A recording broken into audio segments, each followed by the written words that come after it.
All right, so guys, Lady Montano. Lady Montano is coming up next.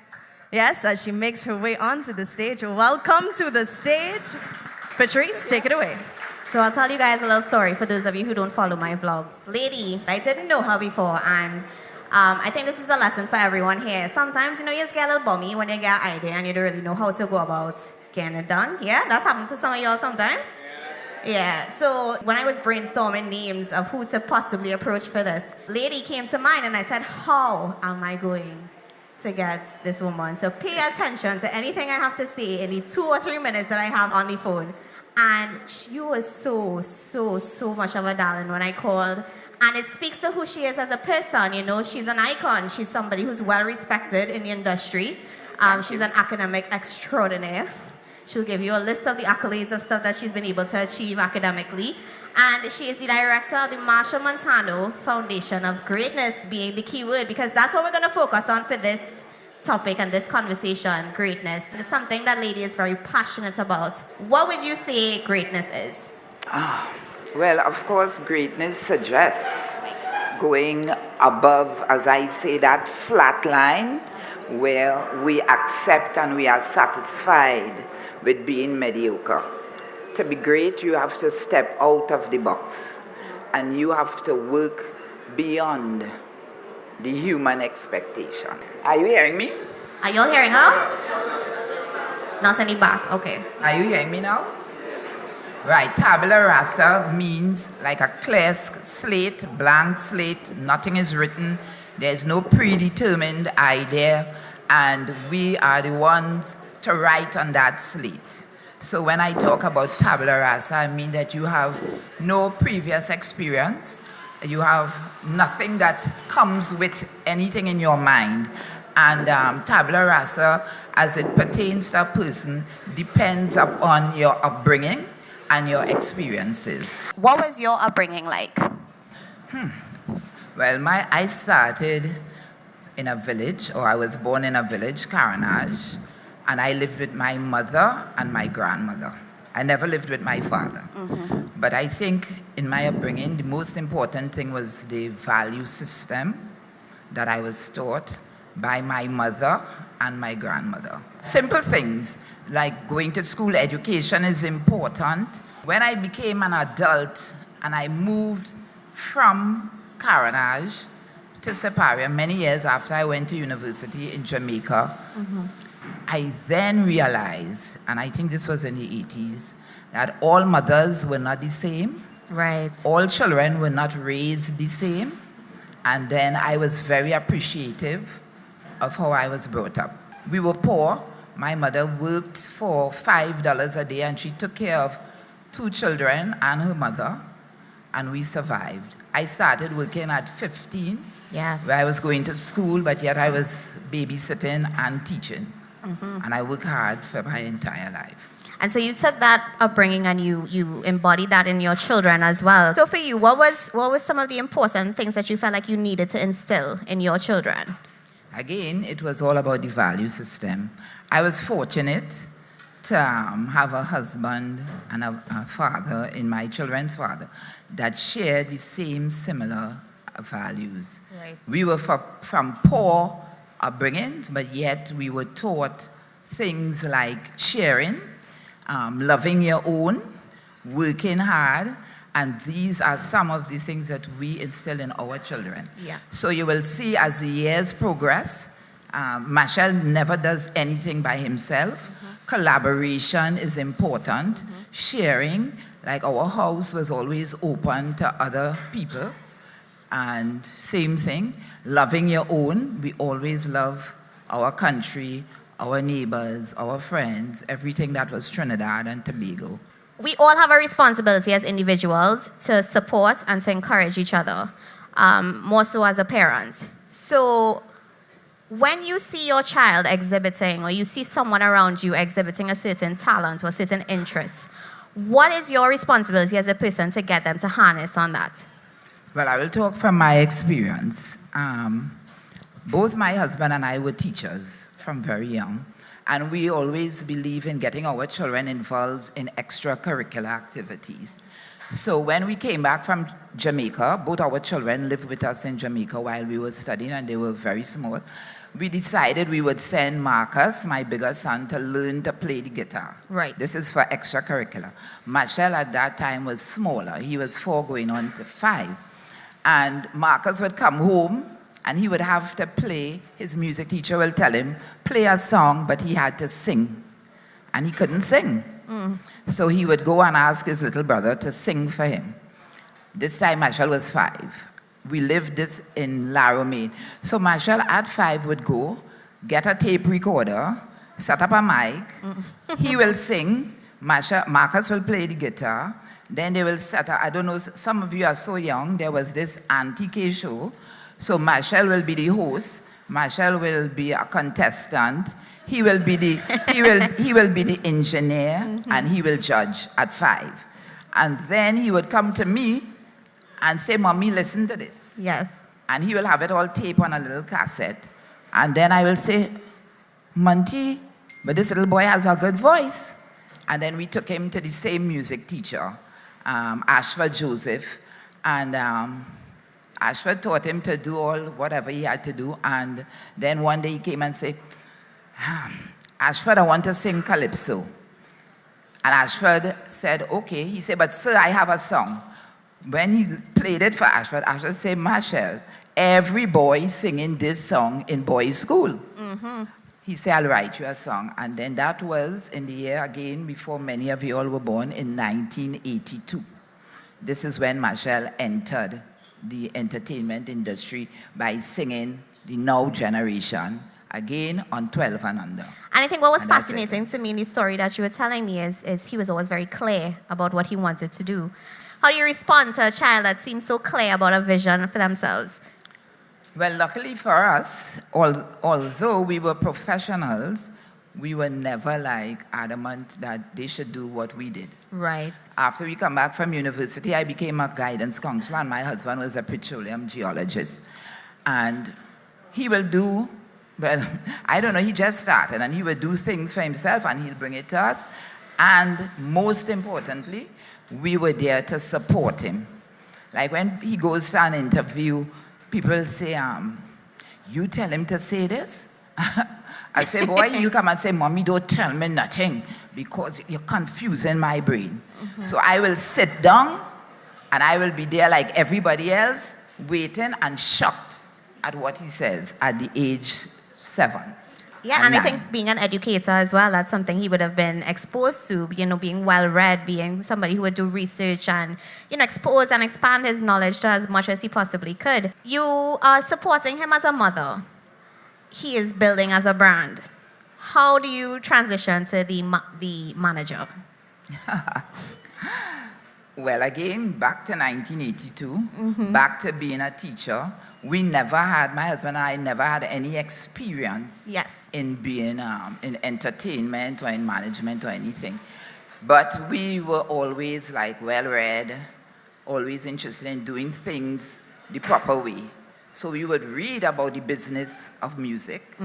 And from very early, we know, and again, as I said, we always encourage team spirit. So we know that you have to have a team behind you. And as I said, our children are very gregarious in that they never did anything by themselves. Right. So our house was always full of children. It was Farmer Nappy. It was, you could think of Peter C. Lewis. All of these little children, all who were my students, right, came to the house and we would encourage them. So we always worked. Machel never, ever did anything by himself. When he go in, he must have a guitarist. So then it was Vincent Rivers. And when it finished, we had a whole set of little boys and children. When we went to the tent in 1986, they said they cannot afford to pay a band because my husband, as usual, are not letting this little boy come by himself. We want them on the show singing in the tent. And again, the way we did things,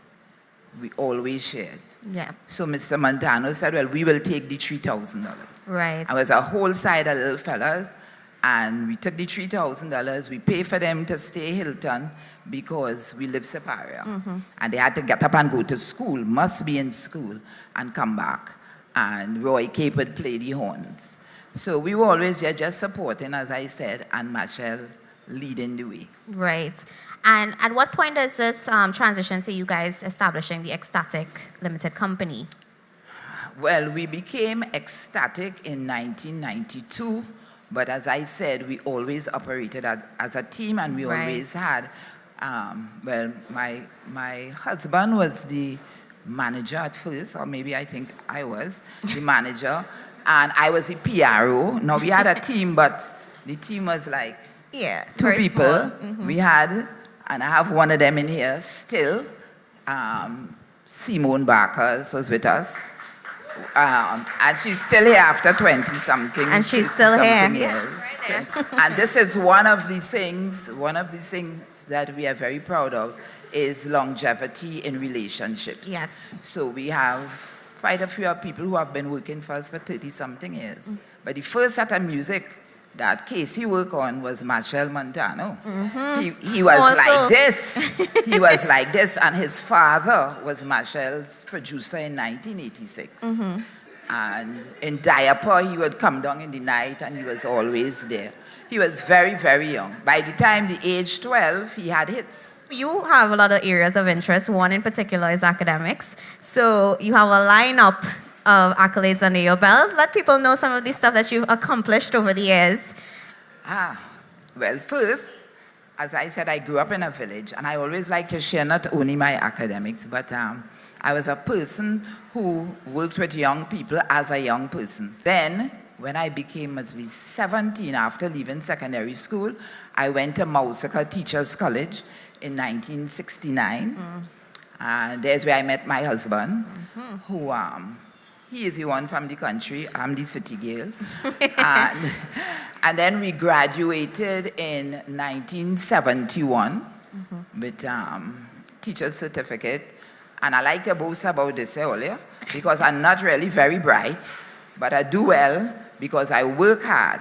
Yes. And this is why I tell people you can achieve anything you want as long as I say, input equals output. Yes. You can't put in 1% and expect to get 100%, right? So therefore I used to work real hard, and I always at the top. So I graduated there. And then I went on teaching. I taught in primary school, secondary school, and then I went to university. I went to Jamaica. I did a certificate in education again, and then I did a degree in education, specializing in guidance and counseling. And then when I came back, I started to do that. But I was now deep inside of this management and running the business, and always just a background in education. So then I went and I did a postgraduate diploma in ACEM, which is entertainment management. Yeah. And again, distinction. And then I got the bug when I graduated, and I'm looking so nice, so I said, now I'm going to do my master's and my PhD. And I went on to do my MPhil, Master's in Philosophy in Cultural Studies. And unfortunately, I got ill. So I look like if I was Duncy because it's hard to spread out. And but many people will see me, and I consider myself, I don't know if it's differently abled, because as you see me sit here in 1992, I lost my right eye in an accident. And if I don't tell people, they don't know, because I never let anything keep me down. Right. Yeah,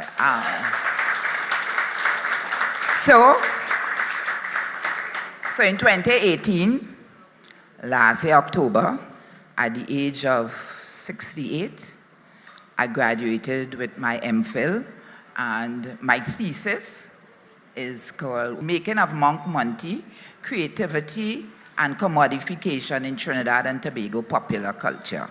I'm going to do my memoir. I have my archivist here with me, Dr. Quinn Johnson, and but I'm going to write my book, which is based on my thesis. And this thesis is based on soca, and it's based on Machel. And I had this feeling that I must let people know that this young man, 44 years now, 37 years in the business, works really hard, and has been there for more than 3 decades. Yes. So my thesis was on, we're looking at him in 3 different decades, and the first part of my study was on Winer Boy, which were the early years between 1997 and 2006. Before that, I use it as looking at the background, his background coming from 82 up to 96. And 96 was a most interesting period, which has motivated us beyond 96. Right. I don't know how many of you all know about the Bajan invasion. Right. And these are the things that motivate Machel, right? He didn't go and complain. He didn't go and say, pay me more. He didn't say, why all you hire the Bajans? He said, this can't work. And he took up his band of young musicians. Nappy at the time was Shell Shock, who died, and all the others. And we went to live in New York in an apartment. And we recorded day and night, wrote and recorded, 1996. And in 1997, the face of soca was changed. Big truck, farm, what they say, tie. And that album was called Heavy Duty. Yes, big And songs. he won his first road march. Big truck.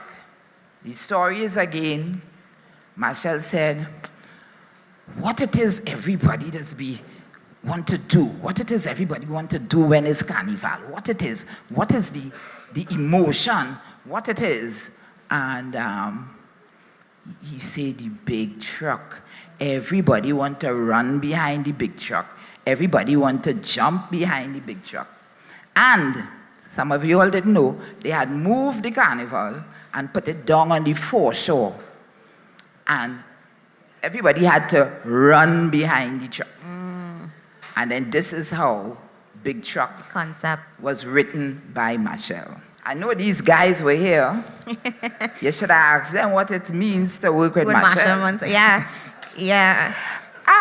Because you know he is a taskmaster and he doesn't stop until it's perfect. Yes. And one of the last areas we want to just touch a little bit on as well as it relates to paying your dues. Warren spoke about it earlier. And it's something I know you're very passionate about, ensuring that even in this generation of artists and music writers and producers, even creatives, things are not just handed to you. But Lady here has her own perspective on that matter that I think a lot of you will benefit from when you hear her speak on it. Well, I remember, as I said, we started all the way back in 82, and luckily for us, we were professionals. Because a lot of young artists, they have just themselves, and they have no support system or anything, so they have to do things for themselves. Luckily for us, my husband was working in the oil industry, and I was in education. So we could have supported. With our first recording, I would take a taxi from Sebaria, going down with the record at the time, and walk to every single radio station and beg. Now, I was dealing with, or Machel was dealing with Sparrow, Kitchener, Shadow, Stalin, David Rudder, Crow.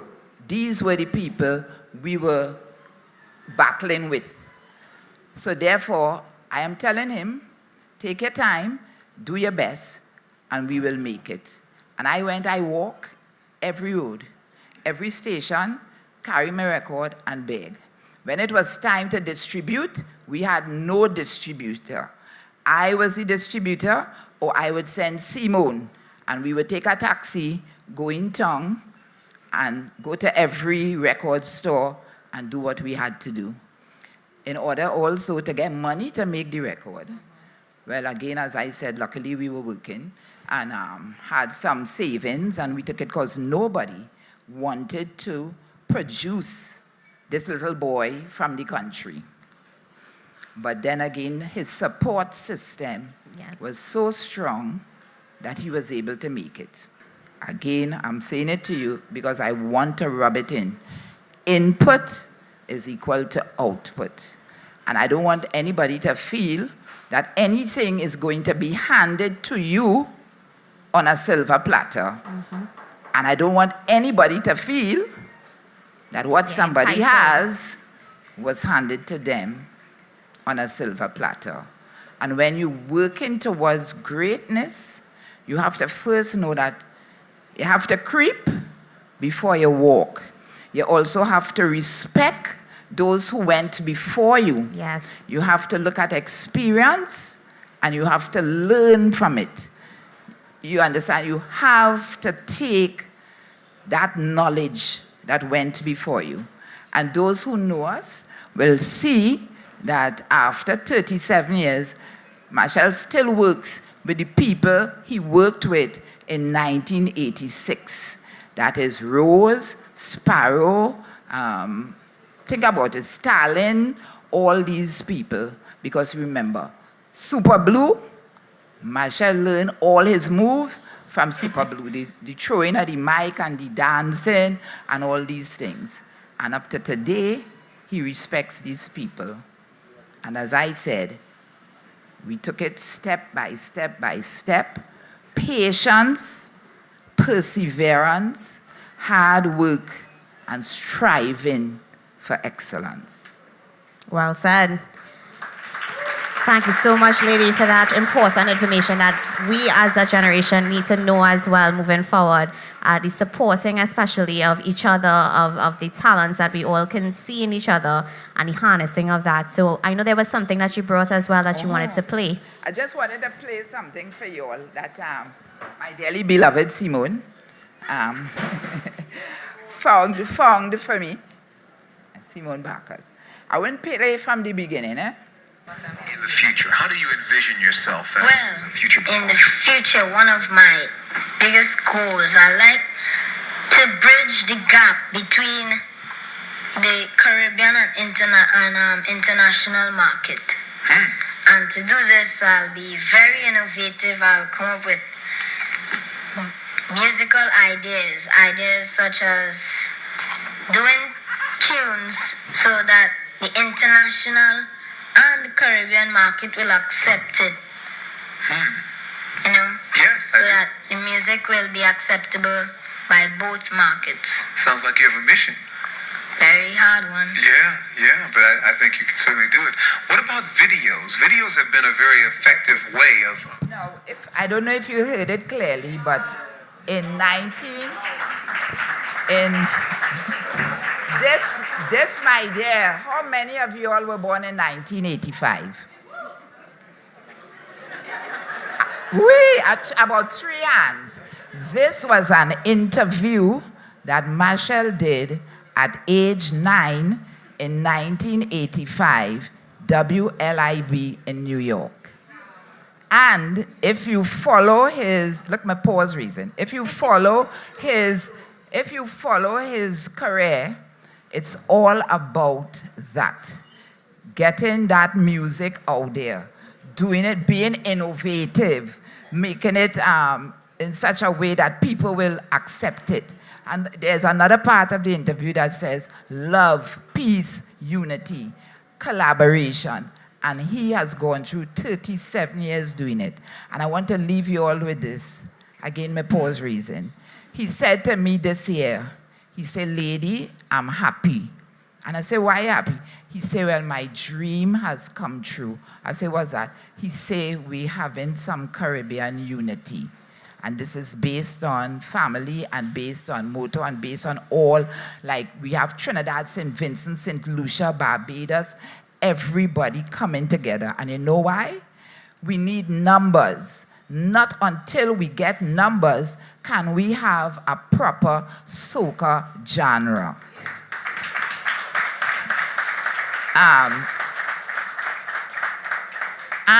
And we cannot only depend on Trinidad. So if we could come together as a Caribbean, we will be a force to be reckoned with. and then we can lobby for soca. No true words were spoken.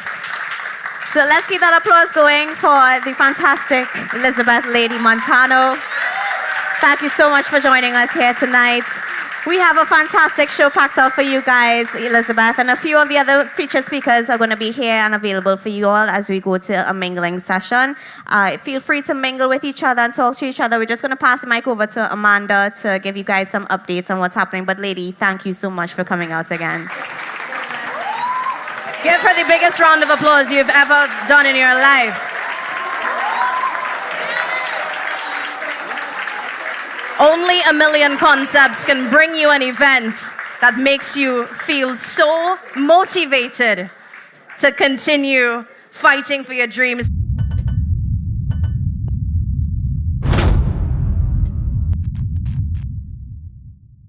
About 5 years ago, I can't believe so much time passed since. It's called the Uncovered series. I personally wanted to do this video to highlight step by step the process that is involved in creating a project like Uncovered and the different facets that we've explored over the years. There is so much work that goes into it months prior.